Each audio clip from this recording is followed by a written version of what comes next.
Good evening. We're about to start this study session of August the 9th, 2022. Before we do, I'm going to stand for a moment of silence, followed by the Pledge of Allegiance to our flag. Anyone who would like to join me, please feel free to do so.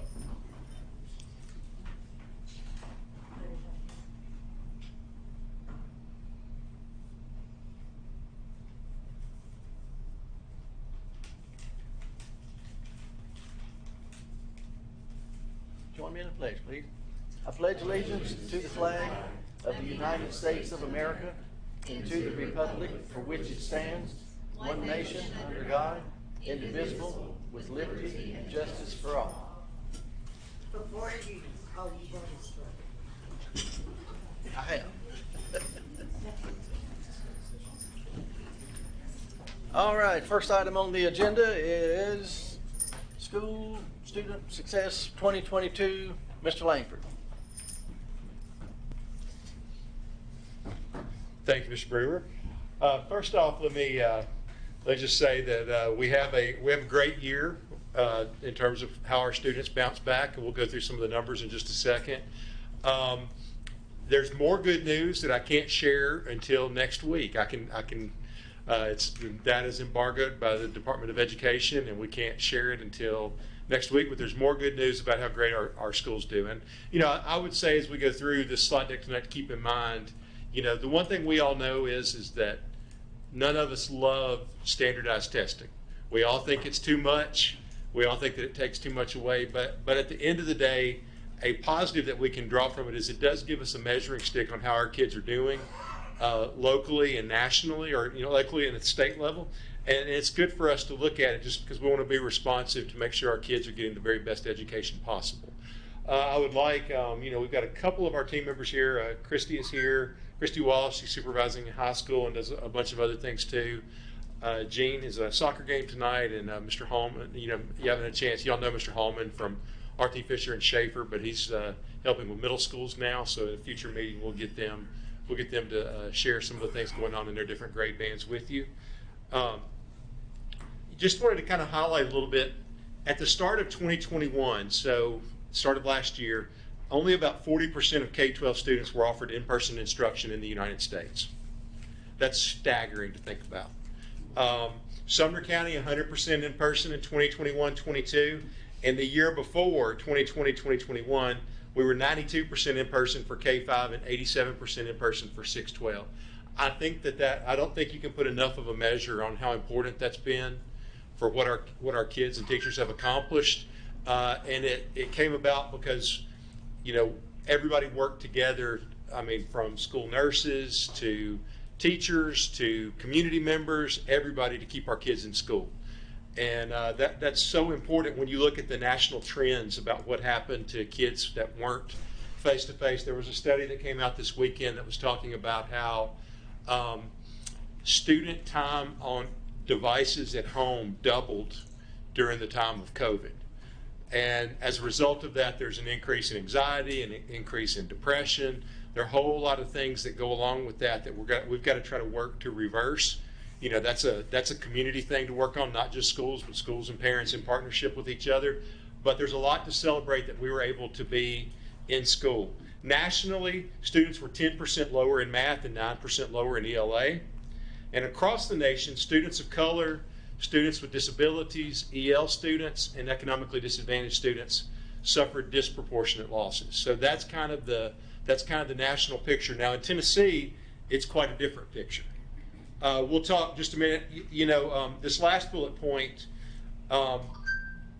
anything that happens that's disruptive to a lot of times I know as a principal, it's when it really sunk in for me, is the number of kids that depend on the school, not just for their academic success, but every factor of their day, from hot meals to counseling support to medical services to everything. So when you close schools, you're not just removing education from a child's life, you're removing a whole host of supports and services.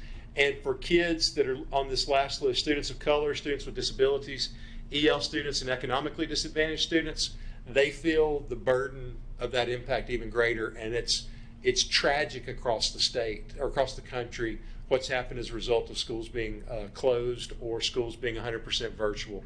I'm thankful that we were in person the overwhelming majority of the time.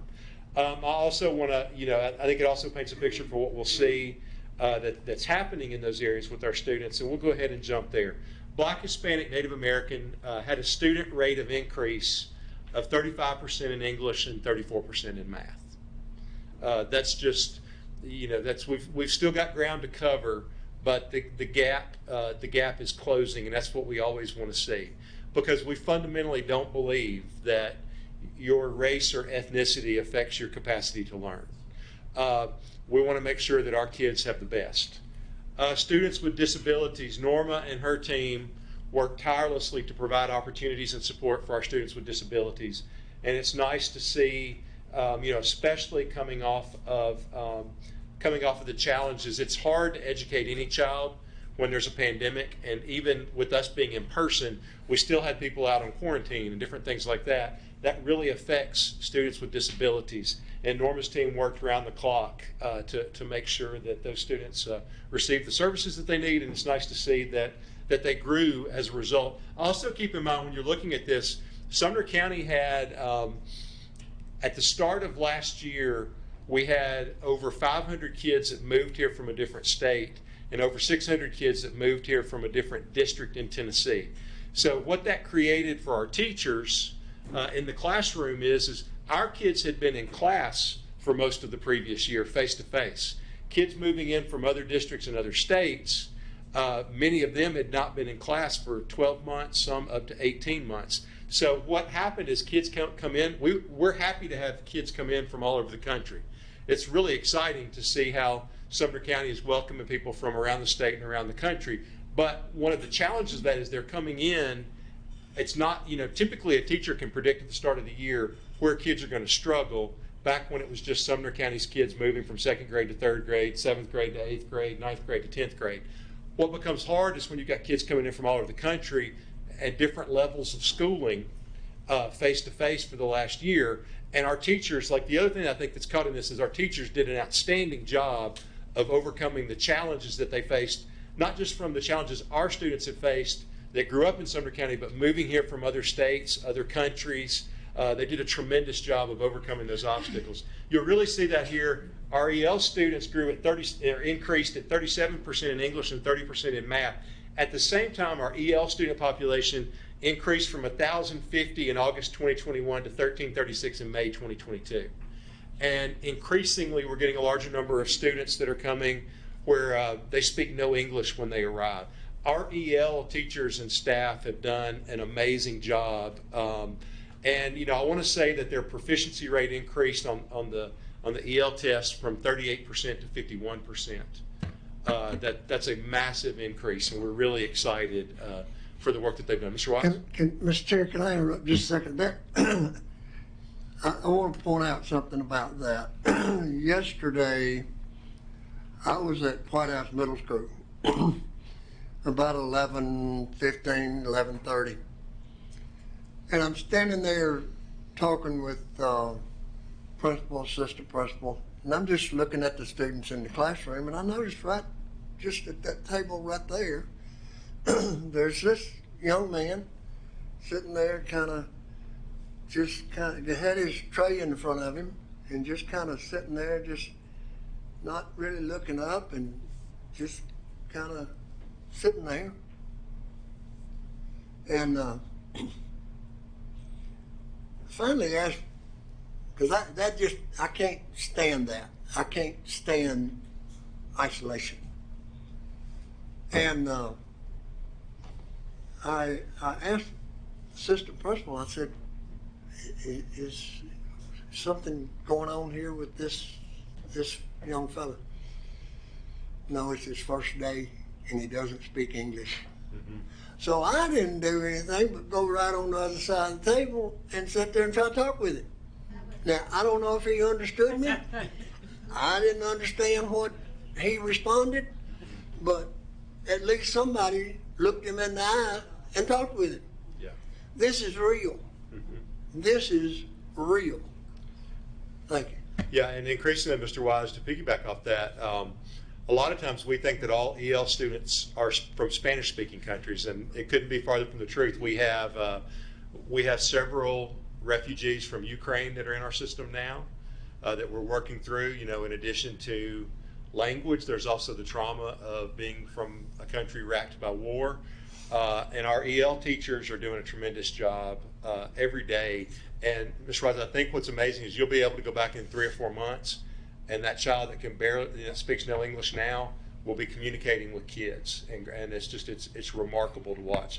Yes, Mr. Daniels. Just to follow up on that, I remember maybe 4 or 5 years ago, might have been sooner than that, but Dr. Phillips provided us with a list of all the different languages that students speak. Because I know when we hear EL, I think naturally a lot of us navigate to Spanish-speaking students, because that seems to be the majority of the EL students. But do you know how many different languages? I know you mentioned Ukraine, but I want to say there were 50, 60, 70 plus different languages being spoken by students in our school system. Yeah, it would easily be. I know we had a meeting the other day and we were talking about trying to find a translation program to cover, because we can get Spanish translations, but Urdu and some things like that, that's hard. So we're trying to find some ways to address, because I would say that's a good thing for us to try to find out, Mr. Daniels. I can't give you an exact number right now, but we'll find out. But I would say it's very close to that. Okay, thank you.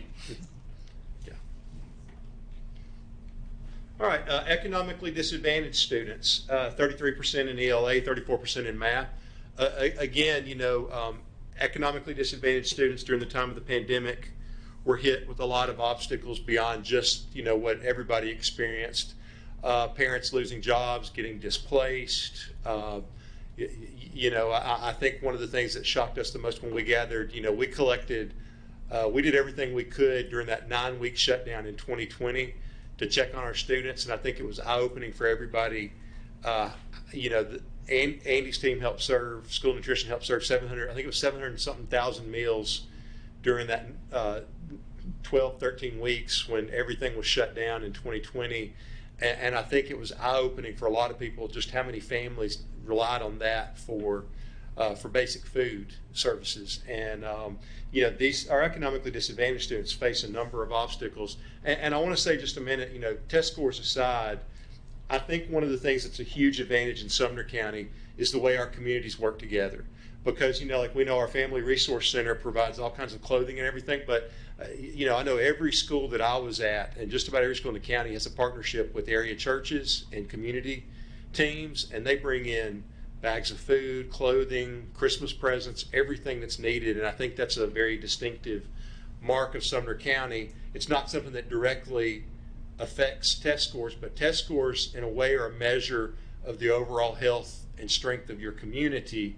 And Sumner County is strong in taking care of our families and our kids, and that's a real testimony to that. Okay, just jumping in a little bit on elementary, I'll show you, this was a graph that we shared with you in a press release a few weeks ago. I did hope to be able, I know the question is reward schools. Reward schools were supposed to be announced last week. We got some of the data that was promised, but reward schools are on hold. I think they're looking at a few categories. There's nothing wrong or anything like that. The state wanted to step back and look at some data. There's some things like with absenteeism and things that I don't know this is me speculating, that I think that they're looking at. So we should get reward schools in a few weeks, and Sumner County should do quite well in that area. But I wanted to highlight a few things here with, we'll come back to this chart if we need to. That's overall elementary meeting and exceeding expectations. And I do like the state changed the language this year for the higher categories. We've used everything over the years. I like meeting expectations and exceeding expectations. I think that's easy for all of us to understand. I think it communicates well to parents. So exceeding expectations means that you're in that highest level. Okay, so here are some highlights for ELA. Student scores in elementary improved from 45 to 50%, a 5% increase. First time over 50% since 2017, and a 6% increase in students exceeding expectations. So this is an area that we're above. Almost every area we're back above where we were prior to COVID. So learning loss has just about completely been erased in Sumner County. We're pretty much ahead of where we were in 2019 when we tested. Math had a big increase in elementary, 7% from 2021 to 56%. We're still a little bit, math took a big hit. In Sumner County, math took a bigger hit than ELA did during COVID, and a lot of it we think is there was just so much content in math, and it's so compressed. Like, we move fast, and when you have those disruptions, it affects math. We saw it a lot, interestingly, in elementary school math, and then again in upper level math in high school. Kids that missed especially on block scheduling, where you do an entire course in a semester. If you miss 9 weeks of geometry, that's a lot of geometry. It's hard to recover that. It'll take a couple years to fully recover that. But what we saw was over half of that in math was cut. So we're up to 56% in elementary math. We anticipate that we'll be fully recovered there next year. And then in science, there's a little increase, but I think it's interesting. I think some of the framework that we've put down is we have the most STEM accredited schools in Tennessee. We have 9 elementary schools that are STEM accredited, 1 middle school, Portland East, and 1 high school, White House High School. The high school is one of the very few in the state. There are, I think, 3 in Middle Tennessee high schools total certified, or that are STEM certified. All right, middle school, you can see those numbers there. We'll take a second and look at those, and then I'll jump to some highlights. And you can see in the yellow there is where the state of Tennessee was. And I apologize, my slide got a little jumbled in the conversion. So student scores in ELA, student scores improved from 33% to 45%, a 12% increase.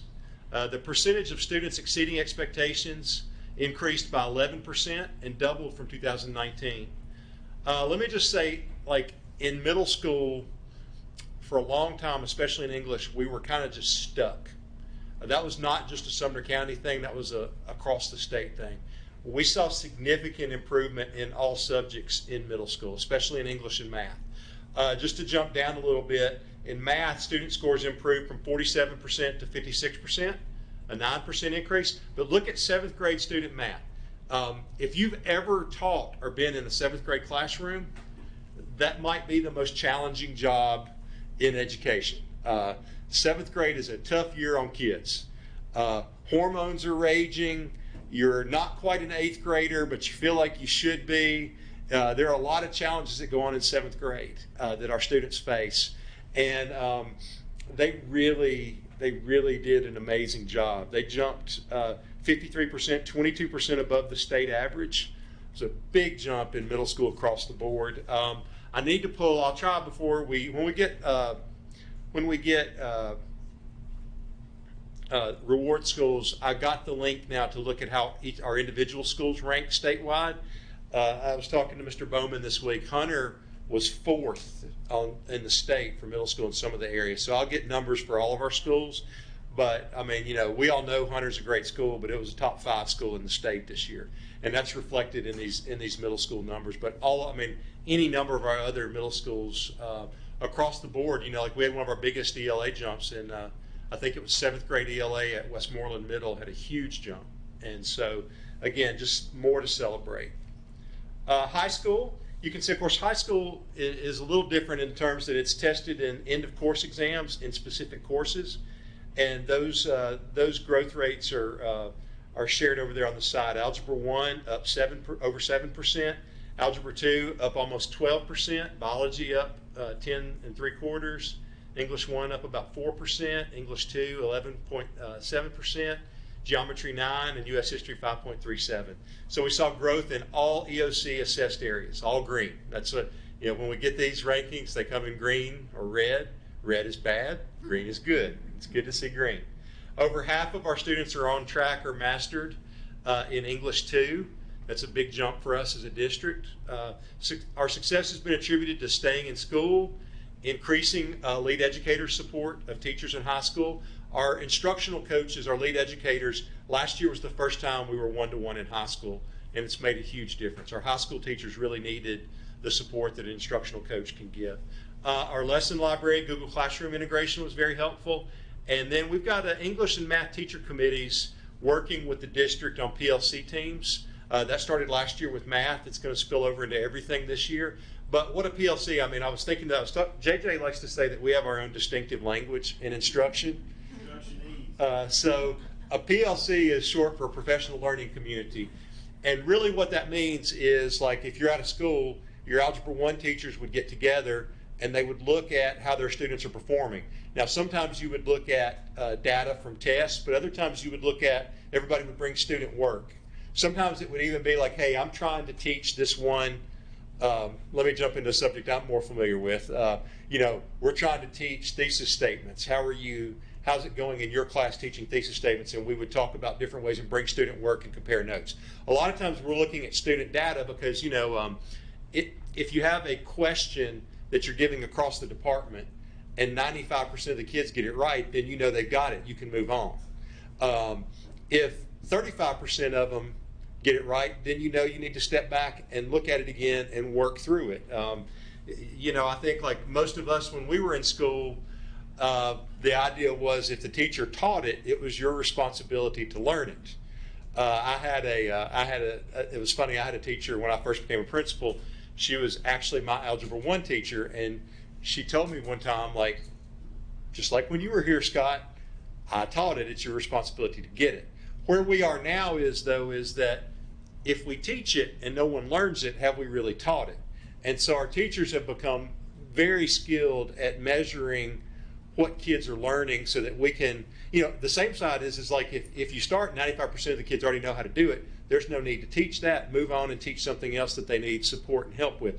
Our teachers have gotten very skilled at that, and the PLC process, the Professional Learning Community process, is how that takes place for teachers. You want to get those groups large enough to be able to have a conversation, but small enough where you're focused on the same thing.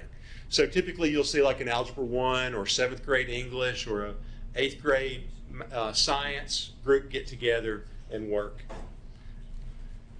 Okay, here is our AP Scholars and Accolades. So let's look, I want to differentiate because there's two different ways to look at this, and it's all good for Sumner County.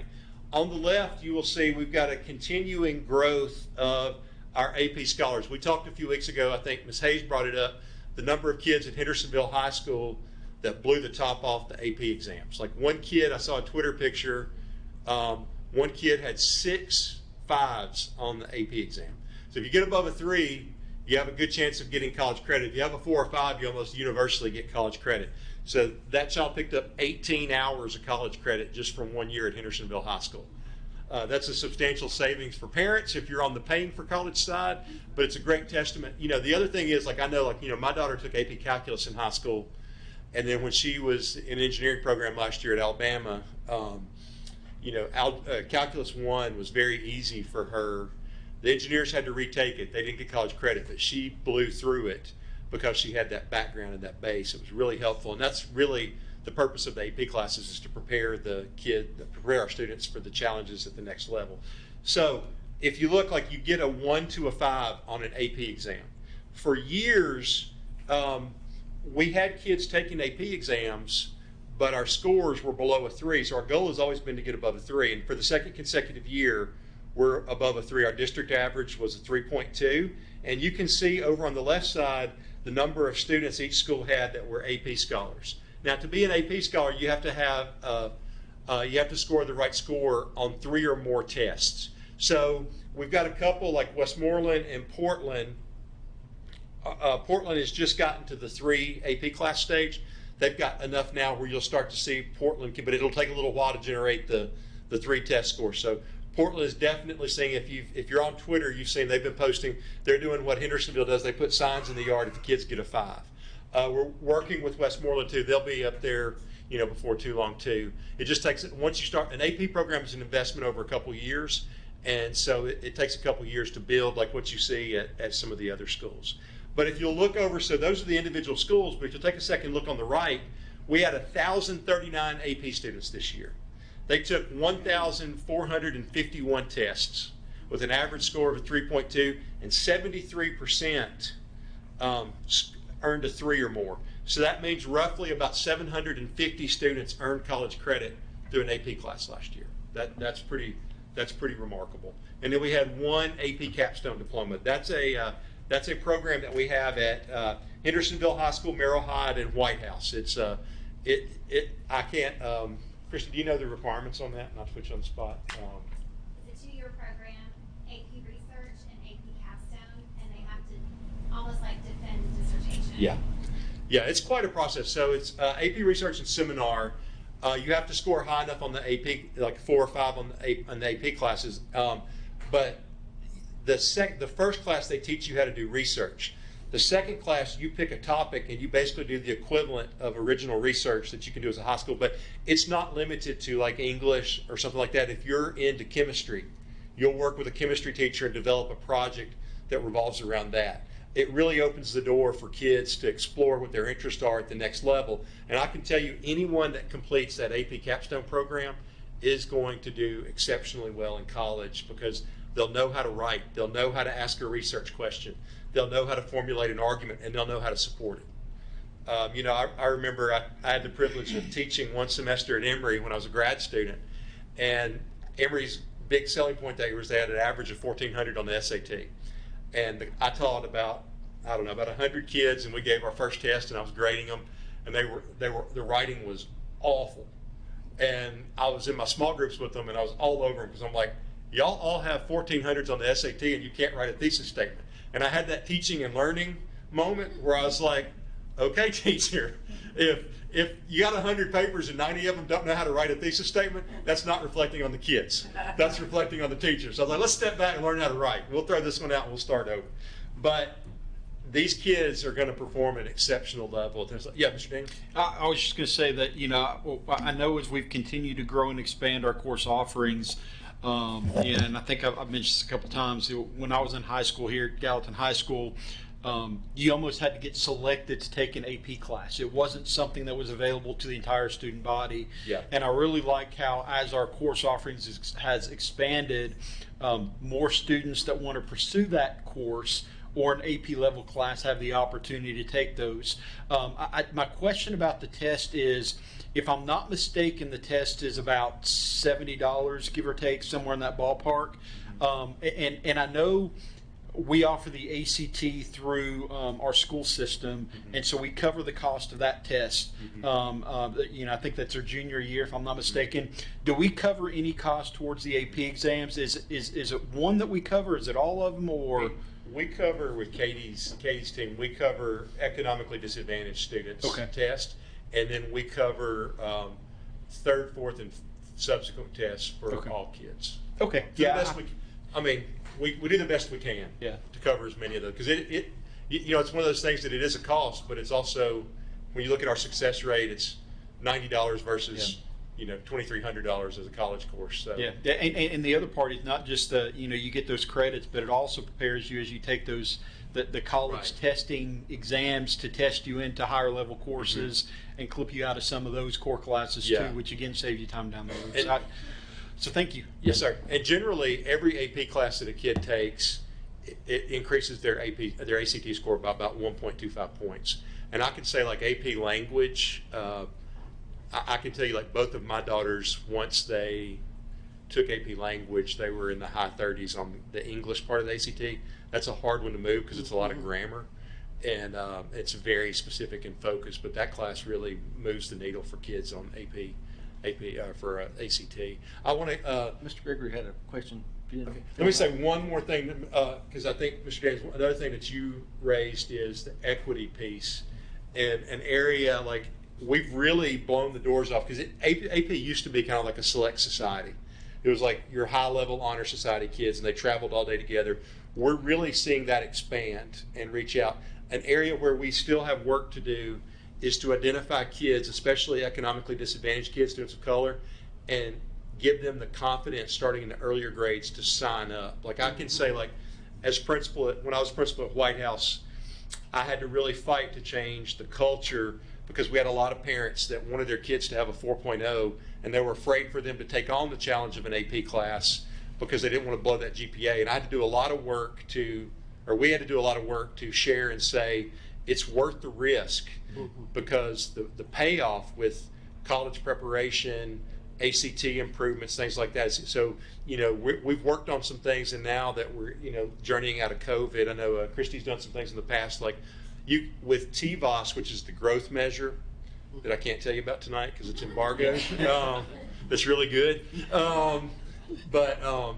But they do a projection of kids where they should score on AP tests, and we can start to work with counselors to identify kids sooner, to get them on the track to take some of these classes and to get more kids and a more diverse group of kids involved in AP classes. Well, and I think that's important socially too. Like I said, I remember when I was going through, we took a test at the end of 8th grade. And depending on what you scored in 8th grade, that determined whether you were in honors classes or AP classes. And I was in honors, but there was a group of students, you had your AP students, and it was a small select group of 12 or 14 kids, and they were in all the same classes together. And I think sometimes, you're talking about getting these students into those classes, allowing them to socialize with kids that, maybe could push them and challenge them a little bit more, and seeing those different study skills and things like that, give them the opportunity even to network and make some new relationships and things as they continue to grow. And I think that leads to confidence as well. Yeah, I think so too. I think that cultural piece of the kids, they create a community. If you go to Hendersonville High School on their AP night, you'll see, and it's funny how Hendersonville has done it. They have this AP celebration, and there's 500-600 people there for that night. But they also do the coolest things at their first pep rally. They honor all their highest ACT scores, and I'll never forget, they had a kid that scored a 36, and they brought him out, and you could tell the first 10 seconds of that pep rally, he was not used to being in front of 1,600 kids. But after about 10-15 seconds, he kind of enjoyed having everybody cheer for him. But it's changed the culture of that school to make accelerated academics, really important. And I think we're seeing that, across the county as well. I'm sorry, Mr. Gregory. That's fine. I know of students who've just finished their freshman year in college, who are 3 hours away from being a junior because of the AP and the dual enrollment, all the classes. Yes, sir. And then I just learned this morning about TCAT in Portland, Middle College, about how many percentages wise, I can't remember all this, how many lives per year that is changed with high school plus the industry. And if I'm not mistaken, there are students from every high school in Sumner County going there. It's really close. We've had a student from every school, and it's close right now to having every school represented. I need to go by there. I hadn't been by there since school started. Yes, sir. Yeah. And we're going to come back to that in a minute, because that's an equally important piece in how we want to address the needs of our students for the next level. I think, Ms. Andrews mentioned last time about trying to wear down some of that distinction between college and career. And we want to definitely focus on that in just a little bit. But yes, sir. Thank you. As I heard Dr. Phillips say several years ago, really, what we're doing, to put it in real plain English, is to help people get jobs. Yes, sir. And good jobs. And good jobs. Yeah. Pay taxes.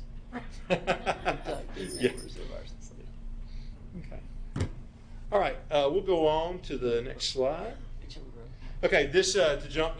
I'm sorry. We have one more question. I'm sorry, Ms. I'm Hayes. hiding over here behind you. Can't see the red light. I'm sorry. Thank you, Chairman Brewer. Mr. Langford, with the AP, I know that when we were full on in COVID, there was discussion. I mean, we were already doing some videoing of instruction. How is that progressing so that Portland doesn't have as many of the AP offerings that we do at Hendersonville High School? But how is that coming with them being able to take the course online and get AP Mandarin, or a specialty that they don't teach at Portland? We have right now, what we've tried to do is not step on virtually, like if a school has an existing AP course face-to-face, we think that's the best place for a child to be. But if they don't have them, the state also, around the same time that we started our pilot project, and we had 3 teachers, I think, was it 3, Christy, or 6, excuse me, 6. I was close. 6 teachers video their lessons and produce a virtual AP classes. The state also came alongside and partnered with a group out of East Tennessee called the Niswonger Institute, or Niswonger. Niswonger contracted with the state, and they're producing a whole bunch of virtual AP courses, and so we're trying to balance those two to find out what's best for our kids. But we hope to be able to continue to expand virtually those options for our students, because you're right, it's hard. It's hard to find an AP Calculus teacher or AP Physics teacher right now. I mean, they typically get, I mean, honestly, their physics or higher level math, they're probably teaching in college. So we're working on that for sure. Yeah, just, and probably to piggyback off of what you just said, and also for Ms. Hayes, is I know that one of the components with AP is that they have to have a special, like, certification. The teachers have to have a special certification in order to teach the AP. Is that correct? It's not really a certification. You have to have your syllabus approved by the College Board. Okay. We try to get all of our teachers, in fact, we've trained over the last 4 years, we've trained a lot of teachers that don't teach AP. We sent them to the AP training because it's really outstanding training. Basically, College Board AP training is they take a teacher that's taught AP for 25, 30 years, and they share all their materials, and then they talk about how they set up their class and teach it. It's really good training. So we try to send all of our AP, and again, that's a partnership between Sumner County and Katie Brown's group has been able to provide, her team's been able to provide support as well. We've used some ESSER money for it, but to provide more training opportunities for our AP teachers. But it's about, they have different levels of training. The initial one is about a week, or it is a week, and it's pretty intense. It's about 7 or 8 hours a day. And maybe that's what I'm thinking is the training versus certificate. I guess I just assumed they got a certification through that training. And so, do we have, like, obviously we're promoting teachers and so forth to go and do that training. Are we paying for that training for them and so forth? And then are we, especially in some of these, like you said, higher level math, even some English and stuff like that, it's hard to recruit to some degree because, like you said, if they've got that, then typically they're going to be teaching at the college level and so forth. Have we looked at ways or try to find creative ways to entice that, or there to even be a partnership with those that are teaching at the college level to be able to offer those, and I guess to kind of the virtual offerings and so forth? Yeah, I think we do a couple things. So we pay for the AP training. We give the teacher a choice. They can either have a stipend or they can take professional learning credit for it, because if you take professional learning credit, then by state law we can't pay you. So they have a choice there. We don't do any like differentiated pay or anything like that for teaching an AP class. I'm trying to think the other part. In terms of expanding and partnering with colleges, I think that what we have found is that a group like Niswonger has millions of dollars to put in. What we've discovered is our teachers have done a tremendous job, but producing the class is hard. Managing and expanding and extending over multiple years is a challenge too. So I think we've got the ones that we have produced are really good. They're by some of our best AP teachers in Sumner County. Every one of them is solid. But trying to find that across 25, 30 different classes is a real challenge. And so we'll probably try, as long as the state is funding Niswonger and partnering with them, we'll probably try. Our growth will probably be in that area because the production and the maintenance and everything sits with them, and they've got the resources to do that to scale. That's harder for us to do. School year wise or whatever, when we will try to kind of launch that. It's already been launched. Okay. Yeah, we partnered. We did last year. We ran what our teachers did at our schools, except for Merrill Hyde and Hendersonville, because they had all the courses. I mean, most of the teachers came from those two schools, and so they already had those schools, and we didn't want to step on what they were doing. So we piloted Niswonger there at those two schools. So we're still kind of in the process of sorting through. They're learning a lot. We're learning a lot. So it's out there, but it's still kind of in its infancy. Sorry. Well, thank you, Mr. Do we know how many students took the virtual courses last year? We started with about 45. We ended up with about 15 that actually sat for the exams. Yeah. Do we know from a testing standpoint if they were comparable or score wise or? We'd have to get back with you on Okay, that. that's fine. The thing we learned is what we didn't want to, here's the fine line that I think you walk on the virtual AP classes. What we don't want to create is an arms race for valedictorian. Because there would be kids at each of our high schools that would take an extra 12 classes if they could, if it would, you know, and while on one hand, I'm all for kids pushing themselves as hard as they can, I want them to have a life and social activities and things like that. And we want to be fair in what we do. So for the first run, and since we didn't really have a lot of experience in managing it ourselves, we didn't want to put a kid in a position where something hurt them while we were learning how to manage it. So we didn't do them for credit last year. And so we had about 45 kids that were gung-ho to start a virtual AP class. So they were doing it in addition to all their other classes, and it wasn't for credit. So it seemed like a great idea in January. By March or April, the 15 that were super disciplined, that were interested in the subject, they finished it. I would guess they probably did quite well because they had to be motivated. And, you know, and that's with some of the best AP teachers we've had in the history of Sumner County. And those teachers really worked hard to encourage them, to contact them. But I'm not, having been a high school principal for 4 years, I'm not terribly shocked that a group of 17 and 18-year-olds in the spring, when the weather got warm and pretty, sitting in front of a computer doing an online class was, it's probably the best experience they could have going to college, because college kids think they want all those online classes, and then they find out it's not all it's cracked up to be. Well, and that's what I was curious about, is just because I can imagine a group of 17 and 18-year-olds having to, AP courses are hard enough, and to have to do it virtually without some of that other interaction you have on your own, putting the time to make it happen. You know, all due respect to those 15 people, but it's a tough thing to do. So I was just curious. Well, and if you look at the people that did those AP classes for us, I mean, those teachers, like, you got the full AP experience. It wasn't a pre-recorded class where you could coast and get credit for it. Like, if you took their online class, you got a full AP class. And so I think it's testament to those 15 kids, but I think moving forward, for it to be sustainable long-term, it'll have to be for credit, and we'll have to figure out how to, I honestly think we've talked a lot about how high school's going to change, and I think you're going to see more of changes like that, where programs are individually tailored towards student needs, and I think that's coming.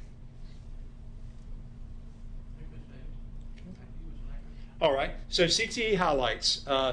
As we know, we have the #1 CTE program in the state, over 30 pathways. So Chase was really excited. 922 industry certifications. That's up from 610 last year. So yeah, it's really amazing. So what we're trying to move CTE towards is that when you graduate high school, you've got some type of industry certification. That might be the safety clearance that puts you farther down the road if you're going into construction. It might be Excel, Word. It might be a programming language. It might be something with coding.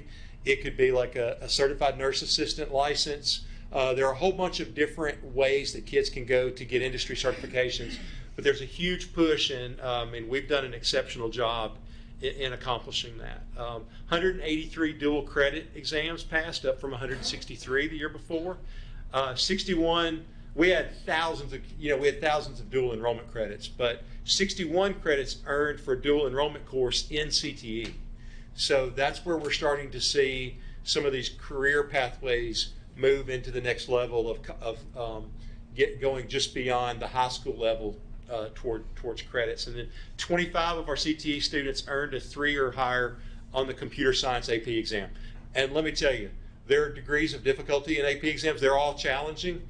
Then there's AP computer science. Like, that's a tough program. So a 3 or higher on that is really exceptional. Okay, and then some new CTE programs for 2022-23. We've got audiovisual production at Hendersonville High School. So Hendersonville also added a piano teacher this year. So Hendersonville's always had strong band, strong chorus, strong theater, strong across the board in fine arts. Now they're coming in with the audio visual. The hope is that, with this going in Hendersonville, we'll be able to expand that to other high schools in the future because, kids are very interested in audiovisual production, and this will really be a big thing. So if we can figure out how to do it with the infrastructure we already have in place in Hendersonville, it'll be something we can easily roll out to the other high schools. Gallatin High School is adding cosmetology, which is very exciting. They're very excited to get that. Westmoreland's adding teaching as a profession. We desperately need more teachers, and I'd like to see this at more schools. Aviation at Liberty Creek, and mechatronics at Liberty Creek, and those are both first programs in the district. The advantage when you build a new high school building is you have the opportunity to affect the shell, and you can build it out to do different things. And so we're excited to have aviation and mechatronics. Aviation is not just like planes; it's drones and everything. And if you don't think that they're important, I got to the courthouse fire the other night about 9:30, maybe 9, and they were using a drone that had a thermal sensor on it to guide the water onto the specific hot spots on top of the courthouse. And the crazy thing is your average 15-year-old could have operated that drone, and it's going to be a skill that's going to be increasingly more important as we move through. I think that'll be another program that will spread. We can anchor it at Liberty Creek and then use that to spread that program out to other schools. Okay, do you have any questions?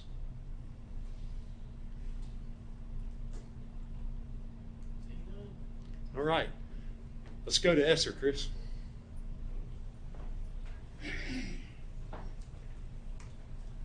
I'll say as we're getting that set up, at the end of the day, the thing that I'm most thankful for is the work that our teachers do. We can't say enough about the challenges that they faced and the support staff that stand behind them. We had a very little fire at Howard on Sunday night.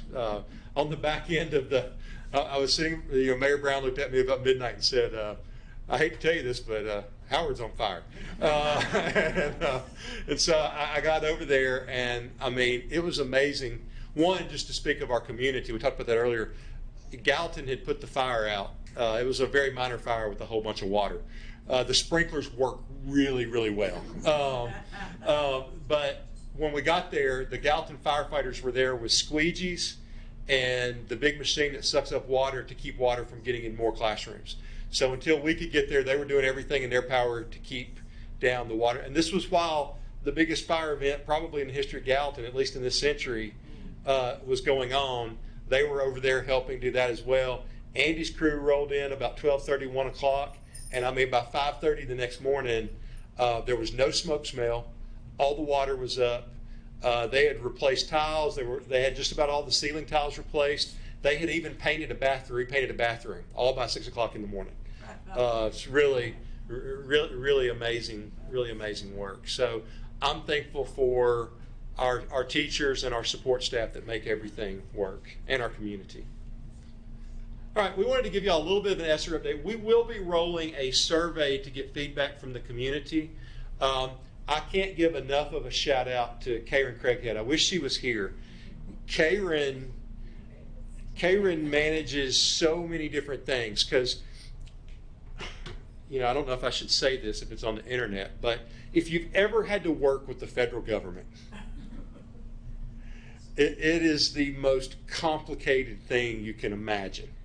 And Esser is like 14 different levels of, we are so thankful to have the money and what it's allowed us to do, but there are a lot of things that have to be accounted for and done.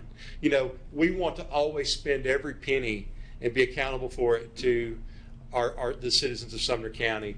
But Karen Craighead has worked, I can't even count the number of hours that she's worked to keep everything where it needs to be. One of the things that we want to do is collect feedback from our community on the different programs. So we're going to be sending out a survey in the morning to just get feedback from parents. Next week when we gather again, we'll have specific things, tweaks and changes to the Esser program. We just want to run back through tonight quickly, I promise, through some of the highlights of what we've been able to do with Esser. And then we'll have that survey data for you next week when we meet. Okay. Providing supports for our teachers and leaders. We mentioned earlier about math PLC teams. This is math textbook adoption year. We will be choosing math textbooks this year for the next 5 or 6 years. So it's an important year. The math leadership team will help us through that process. They will not be the adoption. We'll have a separate adoption team that we'll choose, but they're kind of laying the groundwork. High school math standards are changing by 40%. Higher ed and industry partners have indicated that high school, everything has been built towards algebra for the last 20 or 30 years.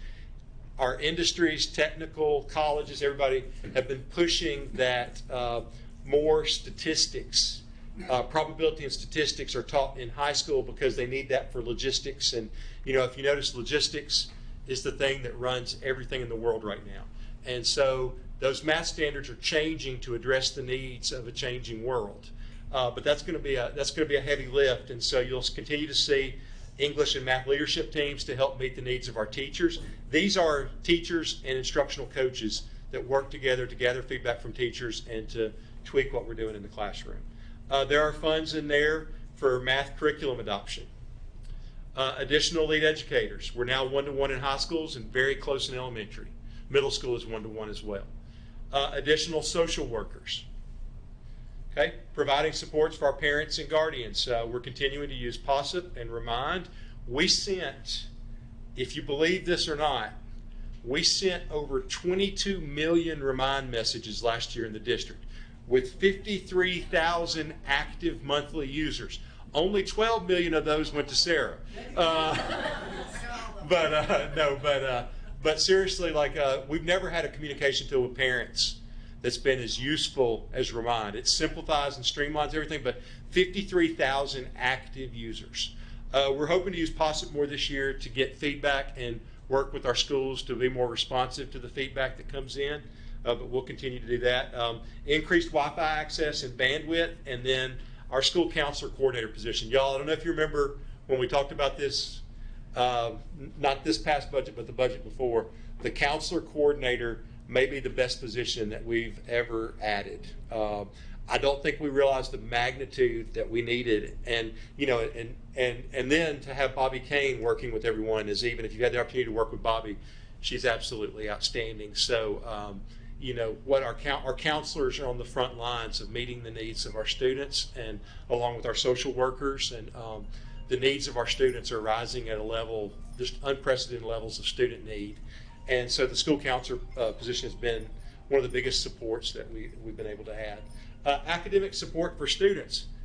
We finally got our Anatomage tables in the spring. I just wanted to feature those again because they are amazing. I got to see it demonstrated at Gallatin High School back a couple months ago.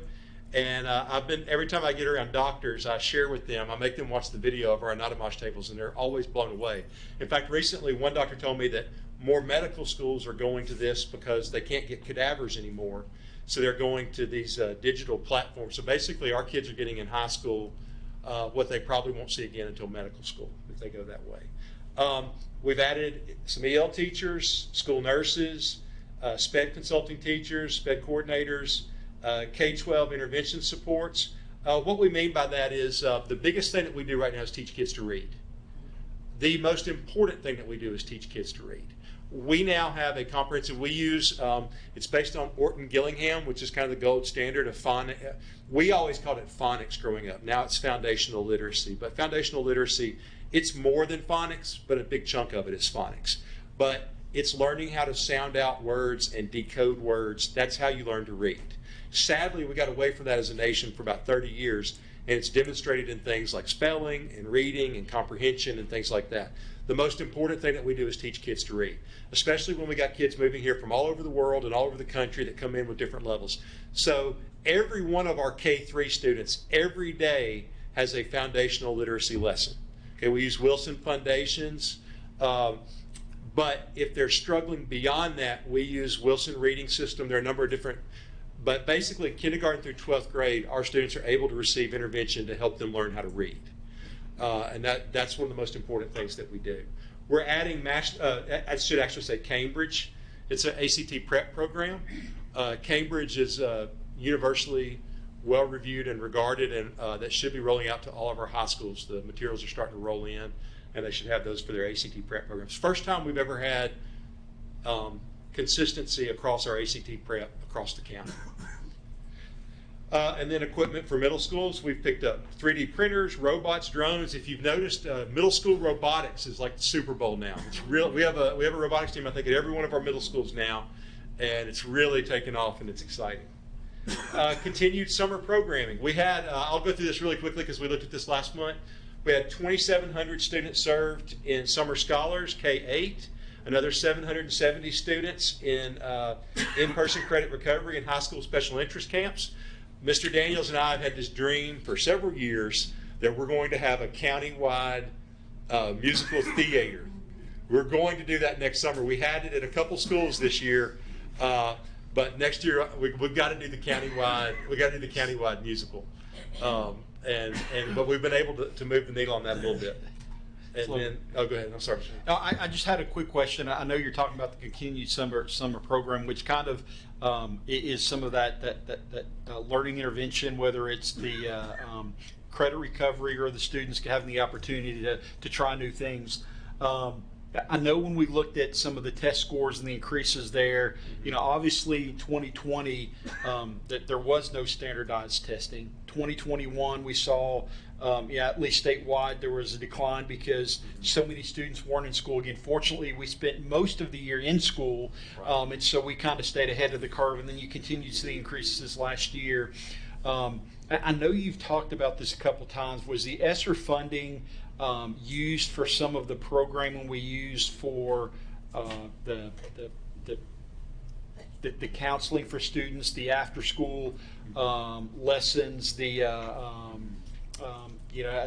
know some of the credit recovery, but some of the phone, and I can't even remember what the program was, but the way the students could connect with their teachers after hours. Was that all part of the ESSER funding? That was all ESSER. Mm-hmm. I've got tutoring in here in a little bit. Okay. But yeah, I mean, the high school summer camp is all funded by ESSER. We're going to have to look, we want to build something that's sustainable.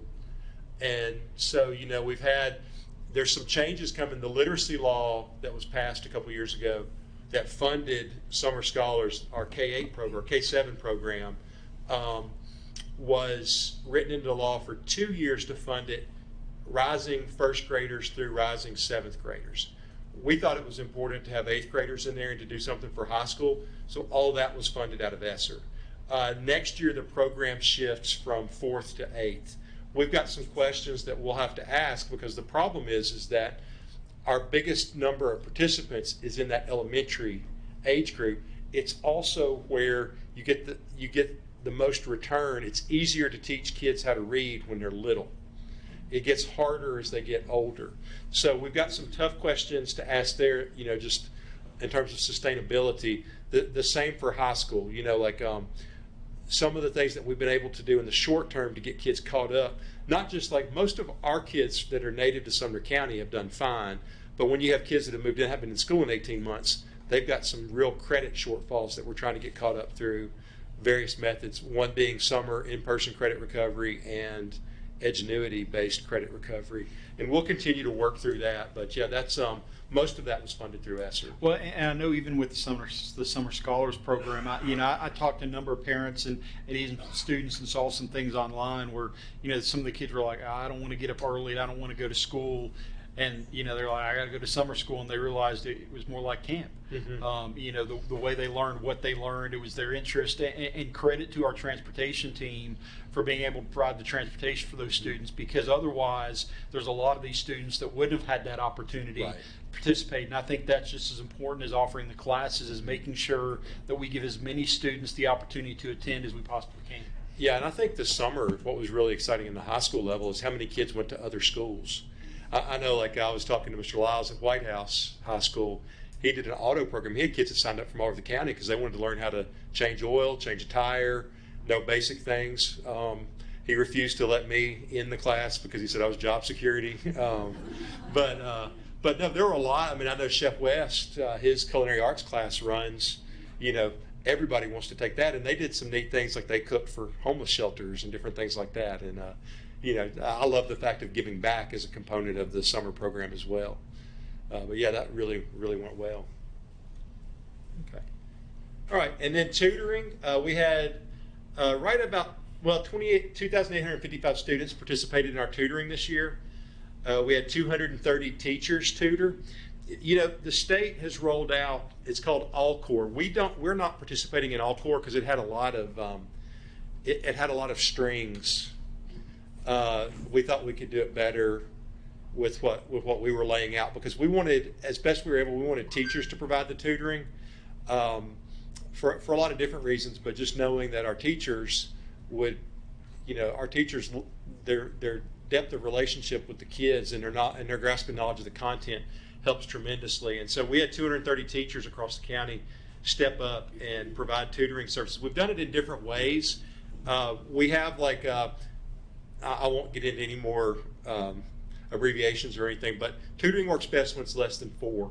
We try to keep it elementary, we try to keep the tutoring groups around 4 or 5 and provide that time for elementary teachers to work with kids before or after school, depending on start time and end time.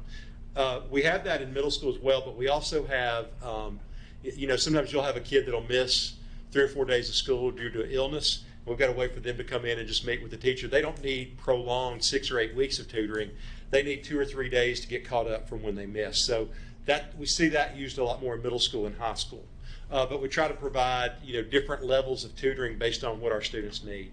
And we spent about $260,000 on that last year. So we had from October 21st until April 22nd, or April of 22, we had 9,920 hours of tutoring provided last year. And that's all, again, these are our teachers stepping outside their regular hours to provide this support for our kids. Is that continuing this year as well? Yes, ma'am. Yes, ma'am. Okay, and again, you know, we're going to see Cambridge ACT Prep program for students with materials for teachers. We're really, like, one of our main focuses in high school this year is going to be, you know, our ACT scores around the country have dipped. Ours is kind of leveled off. It dropped 1/10 of a point this year, but it's leveled off. But again, it's like when you had the ACT score that the state reports lags a year. So it was actually the kids that graduated in May of 2021 that's reported this year. So that was the group that only had one opportunity as a district to take it. They took it in the fall. They lost it, you know, half of a semester of courses in the spring.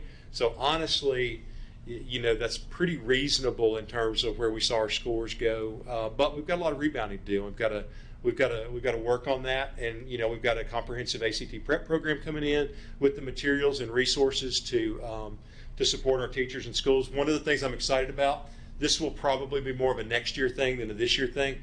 There are tests that come with it that you can give to freshmen, and it'll identify areas of need, gaps and holes in learning, and we'll be able to pinpoint, you know, instead of having an ACT prep class where you got 25 kids that names start with A, you can more pinpoint based on where their needs are and provide better support for that. I have a question from Ms. Andrews. Yes, ma'am. Just real quick, on when we have our district ACT score, does that score just specifically come from those tests that we offer as the district, or is it also cumulative from when the students take their test on their own? It's supposed to be their highest score. Okay. Okay, the state's calculated a couple different ways. That's why there's some variation in score. For a while, everybody was super scoring, which meant you took your highest score from all the tests, and that was your score.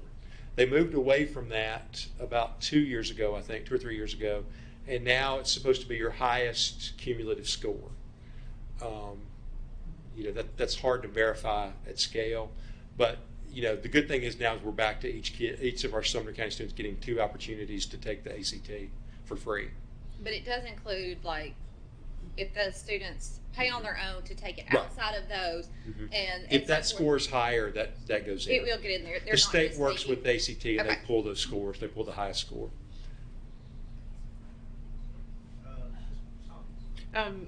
Is this a program that's offered during the school day, or is this an after-school program? Right now for this year, by the time we got the RFP done and everything with everything else that went on, it was a little late to do a massive implementation like a curriculum. So we've kind of, like, for this year, we're letting schools piece it in to what they're doing. Some schools, like for instance, Station Camp has forever done a series of Saturday boot camps, and they've been very successful, and the kids love them and the parents love them. we don't want to step on that. So we want to provide those materials. If they're adding an ACT prep class, they can use those materials in the class. They can also use it to supplement their boot camps and things like that. So I think after this year, you'll see more of a pretty consistent ACT prep class in most of our schools, but we have different schedules and different approaches. And we don't ever want to step on something that's working already, but I think that they'll be able to take these materials and improve it and expand. But some schools already have an ACT prep, and teachers have been asking for a long time for materials to support that. What grade do they start taking that? It's different by school. What a lot of schools do now is when the juniors and seniors, because the seniors take their last one in the fall, the juniors take their first one that we pay for in the spring. They will typically give the freshmen and sophomores a practice test because you have to pretty much lock the whole building down for test security when you give the ACT. So that gives them, we actually have Hendersonville High School as a teacher, Mr. Wilkins, who runs, we can actually generate and give scores back to schools, kids within 24 hours. Most times like 12 hours. It's pretty amazing. And they get an actual ACT printout of, it looks very much like what they get from the ACT. So a lot of schools do that. Some schools choose, instead of doing those big testing events, they have, like at the start of every class, they'll have 5 ACT style questions that they'll go through. They use it as a bell ringer in the class. So it's there's a variation based on school, but typically ACT prep starts either sophomore year or junior year. A lot of schools will put their honors and advanced kids in an ACT prep sophomore year, and the rest will take it junior year. Okay. All right, technology. We've been through this a number of times, so I'll go quickly through here, but just to highlight, we have devoted a lot of money, time, and energy into catching up on technology and getting ahead. So, we've basically we're closer now to a 1-to-3 ratio on Chromebooks for kids. And then we purchased, Chris's team got 1,500 teacher laptops, and we've just about deployed all of those. So now, one of the things we discovered at the start of COVID was we weren't very mobile. Now we're mobile. The other thing that we've seen now is it's great to have iPads in elementary classrooms because they can use, there's like a thicker pencil that they can use, and they can practice their handwriting. They can do all kinds of different things. And so we have 5 iPads in every pre-K through 2nd grade classroom in the district now. And we're continuing to try to push in professional learning. Each school has at least one instructional technology coach that works with teachers on how to implement technology into the classroom. We've also got a great partnership with Chris Brown's team, and they're constantly working, not just to provide safety on our system, but to provide access for teachers to get what they need and to support that.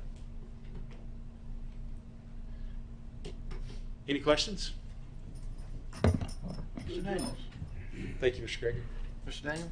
Yeah, I just wanted to say that very impressed with what our teachers and staff have been able to do over the last couple of years. Last year with the learning gaps, and obviously it shows that having the kids in school and offering the programs, whether it be summer scholars, whether it be the tutoring, the interventions that we've done have really started to pay off. But a lot of that was in addition to a teacher's regular working hours. I know how hard they worked. It wasn't an 8 to 3 kind of job. They put a lot of time and energy and passion into those kids to make them successful. So all credit to them and the staff and the success that they're seeing, because they earned it. So thank you. Thank you. Thank you, Mr. Daniels. Ms. I would like to know, Dr. Phillips had mentioned that we were going to put some kind of something to spread our internet on the towers. Where are we in that? We're working on it. Oh, have any been done? It's all research to this point. Oh, okay. Yeah. I wondered I know y'all love that question. No, it's a good question. Sorry. No, it's a good question. I'm appalled at what Ted said about a kid sitting there in the lunchroom.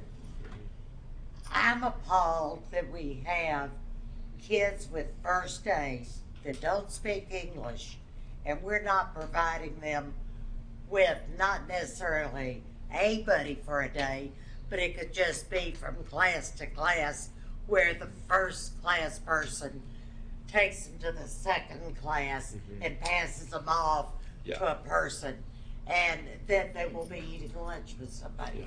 I think that should never happen. I think it's a terrible weakness. I agree, and I And think, I knew nothing about it till you said something, so I really, well, I think, kudos to you. I think most of our schools work really hard for that not to happen, but I think it's something we can always do better on and work on. Well, you can't ask another child to eat your lunch for him, though.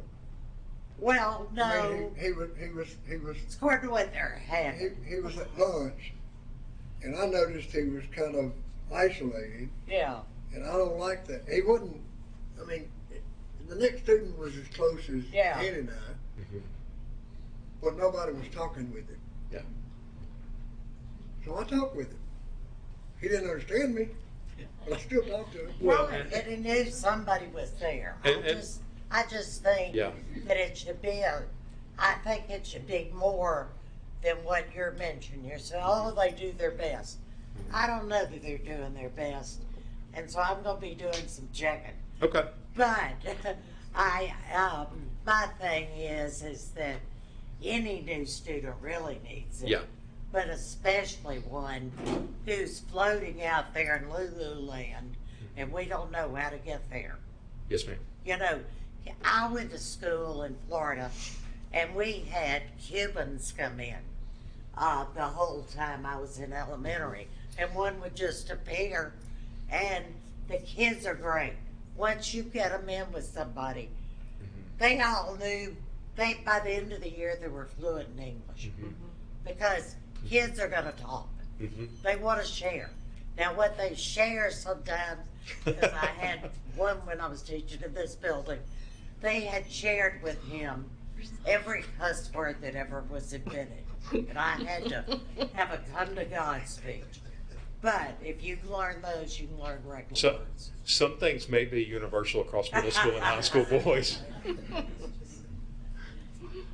Thank you, Ms. Brown. I believe we had Ms. Andrews and then Ms. Hawkins. Ms. Andrews. Thank you for that, Bate. I think, you know, a lot of times we know it's happening and we see it, but then it's always good to refresh and to see. And, you know, it's interesting, again, to speak on that, to refresh and to see. I'll look back. My daughter loves every day. Hey, let's look at time hop, see what's going on. And it's amazing that today we're sitting here and we're talking about the things that we've been able to provide and the increases that we've been able to do, and looking strategically at student needs. I feel like that's what specifically we have done with ESSER. You know, one-time funds or, you know, very short-time funds that we were very strategic in how we were going to invest those, where a decade ago, literally, we were sitting here having discussions on how we were cutting. And so just to say the difference in this county and education over the last decade is tremendous, and we never need to forget where we were.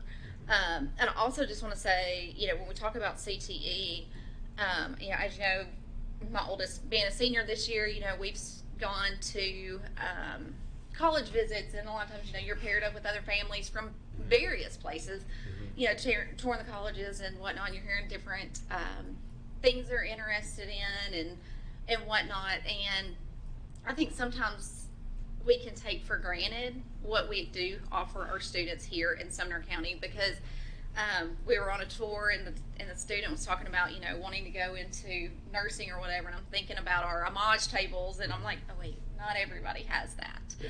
You know, or they're talking about, oh, we're doing cosmetology, and realizing, you know, our students are leaving with hours, or you know, just different, those things that we're offering our students that really are putting them a step ahead. I don't think we need to be complacent and not take for granted those opportunities that we are giving students, because our teachers are amazing. You know, the thought and the vision behind what we want to offer, and then continuing to look to the future and not just saying, well, this is what we've always done, we're going to always offer this program, when the truth is the world's changing and we need to keep up with that. Chase Moore is always great about that. It never fails. I'll go to him and I'll say, Chase, what about this? You know, construction's huge. And I'm like, Chase, how do we, you know, how do these kids get these certifications to drive these big dump trucks, especially, you know, looking at the Liberty Creek campus and seeing massive, massive equipment. How do they get certified to drive that? He's like, you know, funny you say that. We're already working on it. Or, you know, every single time it seems like he's like, yep, we're already a step ahead. We're already talking about that. And so just to realize that we are very student focused. We want to put our kids in a position that they can compete, that they are going to be successful no matter what they decide their profession is going to be. So thank you to you and your staff and everyone involved that has been intentional in what we do. And I think, like you mentioned at the start when you're talking about funding, I think that, you know, I mean, everybody knows Dr. Phillips' gift. I mean, from the start with ESSER, he said, he's challenged us to not, a lot of districts have bought into things that are like cotton candy. You know, they may taste good on the short run, but you're left kind of empty at the end, and you've spent a significant amount of money on something that's not very fulfilling long-term for your students. And he's pushed us constantly to look at things that these are one-time dollars to make long-term investments. And I think that we've done a pretty good job of that. And I think, you know, I would give a shout out to Amanda Brown and her team, because, you know, like the toughest job in the school district is managing the money, because you have to say no to things, or you have to say you can't do that. But, you know, Amanda and her team, they have vision for the same educational goals that we do. And it's been great to partner to see like what you can do when everybody's looking in the same direction, because they will look at things and say, well, you know, you can do this or you can do this, and you can get more of it because you can pull from here and here and here and here, and you can work together. And we're really blessed to have that aspect on our team as well. Ms. Hawkins? I want to follow up on Mr. Wise's story about the fellow who was sitting isolated. That doesn't happen to every student. When my youngest daughter was in 3rd grade, she's 26 years old now, so this has been a while. When she was in 3rd grade at Howard Elementary, they had a student come into her classroom who spoke no English. Those children took that child as a project. They all just gave him all kinds of attention. They helped him with everything. They were falling all over each other. Who gets to help him? They made signs and stuck them, like this word, you know, door, and they stuck it on the door. Table, they stuck that sign on the door. They put labels all over the classroom to help that child learn English.